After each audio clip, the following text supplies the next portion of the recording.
In last few videos, I shared with you guys the Sapir-Whorf hypothesis on how languages influence our perception of the world.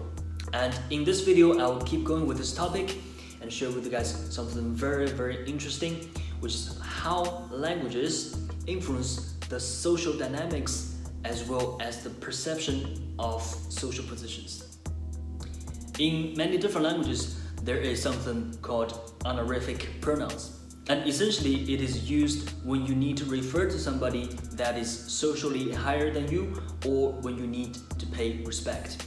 For instance, Chinese, Czech, and German, they all have something like this. And most of the time, the honorific pronouns is about the secondary personal pronoun, so it's on you. For instance, in Chinese, we have 您 and 你, and in Czech, the and the. And German, I don't remember, but I know they have something like this. Anyway, so if you are talking to someone that is socially higher, for instance, someone that's older, or someone we do not know so well, or someone you need to pay respect, for instance, your teacher or the professor or whatever, you are gonna need to use the honorific form. In situation where you need to use the honorific pronoun but you use an informal pronoun, you will be regarded as uncivil or impolite or very rude. And oftentimes people will get offended if you do not address them with a proper pronoun. So essentially, if you want to navigate the complex and intricate interpersonal connection smoothly and effectively, then you need to use those two pronouns, or you need to differentiate those two pronouns properly. And I still remember one time, it was after a class, me and another friend, we stayed in the classroom just to talk about something related to Chinese.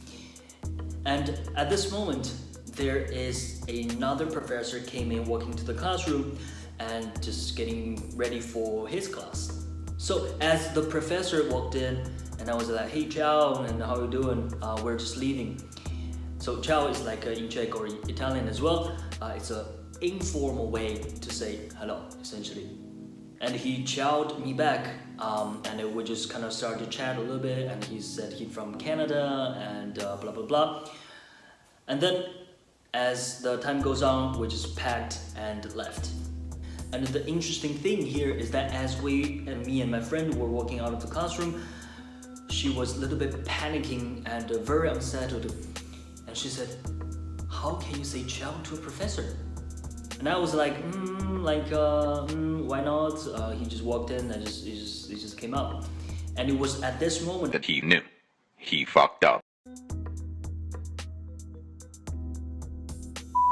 It was at this moment I realized how those honorific pronouns and how we speak influence our just social dynamics and how we behave, and further convinced me of the Sapir-Whorf hypothesis.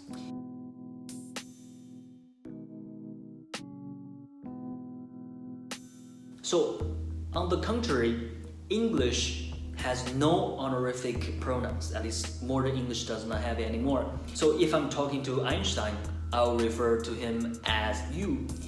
I talk to a professor, I'll refer him as you. I'll talk to my friend, I use you. I talk to a beggar on the street, I'll refer to him as you. So you can see that there is no different layers of this social power or social status, but only one layer of you. It's just flat. So when we speak English or English speaker in general, we do not need to pay any attentions on those informations, on those implicit and subtle social dynamic informations. We do not need to pay attention and think that, do I need to refer to this professor as honorific, or are we close enough to refer to him as, the normal, informal you?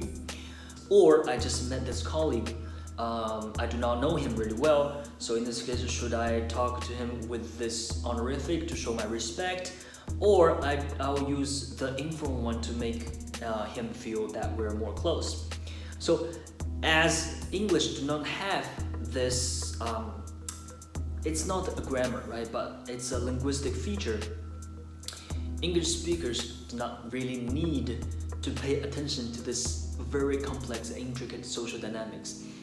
And I think this is one of the reasons, and I think this is one of the reasons we can see that English-speaking countries are generally more like free and individualistic.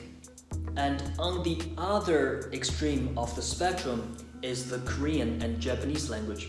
So as we just talked about it, most of the time, or in majority of languages, the honorific is on the secondary personal pronoun, so it's on you. There are multiple forms of you. But in Korean and Japanese language, not only they have multiple forms of yous, but they have multiple forms of I's. And we can see that Korea and Japan have the most strict social structures. So in Korea, generally, if I am older than you, even just 1 year or even 1 day, I don't know so well, but at least 1 year older than you, then I am superior than you. And I can do whatever I wanted to, and you cannot fight back, or you are not allowed to fight back, because I am older and I am socially superior. And there's something similar in Japan. As we can see, the Japanese companies generally are very, very hierarchical. If I worked here longer than you, then I will be occupying a position that is higher than you, and you have to listen to me. Well, so that is all for today's video. I hope you found this information interesting, and do not forget to subscribe, and I will see you in my next video.